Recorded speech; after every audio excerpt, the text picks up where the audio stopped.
concede 3 goals in a short space, which changed the face of the whole game. And of course, knowing that we need to score goals, we have to trust it. If we move the ball well and play confidently and play like we have for big parts of the season, we can cause most teams problems. So we'll need to get our game absolutely spot on to compete, to try and turn this around. John Cross, Daily Mirror. Hello, Frank. I just wonder whether I can ask you a little bit more about Willian, please. I realise he's injured, but it's obviously a difficult situation as well, because it seems clear that he's probably going to move on, isn't he? Are you disappointed in the way it's ended? Is it obviously a player that you wanted to keep? You know, it must be disappointing that you've not been able to keep him, and maybe, you know, is there anything in your mind that suggests that if he was staying, that he might be able to push it and might be able to play in this game?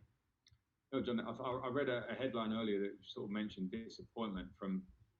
It actually doesn't matter what disappointment from any party in this situation. I think I haven't got an answer for you first and foremost, because Williams remains our player at the moment. He's injured. He's injured and was injured for the cup final. Was injured for tomorrow, and he would have given everything to play in those games. I know William well. I've seen him. He's carried this injury a little bit in the latter parts of restart. In terms of being disappointed, certainly as a club, I think we have done everything we can to explain to William. And mine and his relationship is really close, and I would have no feeling of disappointment if he does move on. Played with him, coached him. He's a fantastic man and a fantastic player. I think he will feel like that about Chelsea. I'll leave him to say his own words, but I don't want anyone to try and find a negative attitude, because the club have acted very well in this as well.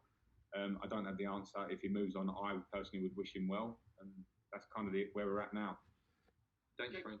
Thanks, John.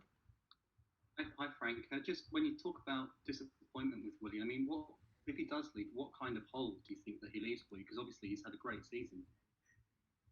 Yeah, well, I think he leaves a hole as in a player that's been here for, I think, 7 seasons, performed them in big parts of successful teams. And when I came in this year, and we had a lot of issues in terms of younger players back from loan, transitional elements to the whole group, William was one you looked at and you relied on in terms of experience and quality. And he's shown me that all year. But he has his own decisions to make, and we as a club will always want to move forward no matter what. Eden Hazard left last year.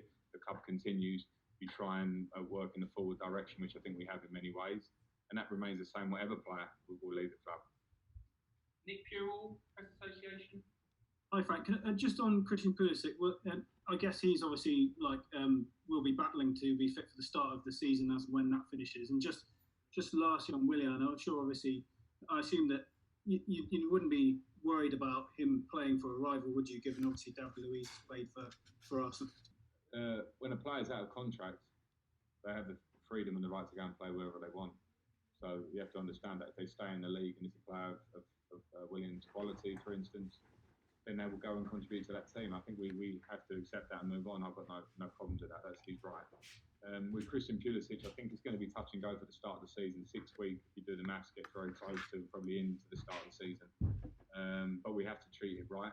The injury, he's been fantastic, although I had a couple of these kind of injuries this season.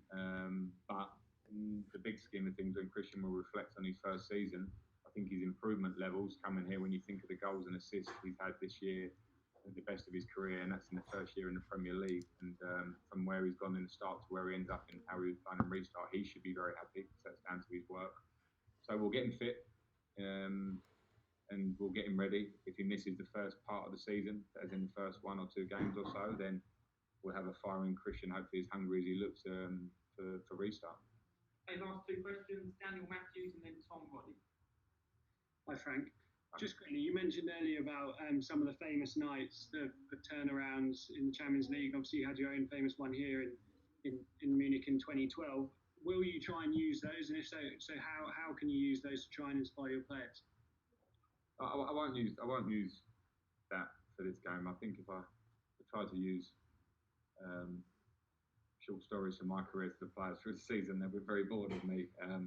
So I won't use that. But I will speak to the players and make them aware of the opportunity they have here to show that they want to turn this game around, to act like they want to turn this game around, and then believe that they can turn the game around. I think that's very clear, and it mustn't be short on them. It's been a long season for us, successful in many ways, and now we have a huge challenge in a one-off game to try and do something special. And I understand the difficulties of the game, so all I want to see is a performance and an attitude from the team that attempts to do something special. It'll be very, very difficult. I don't have to pretend that for the players. I just need to see them perform. I believe they will.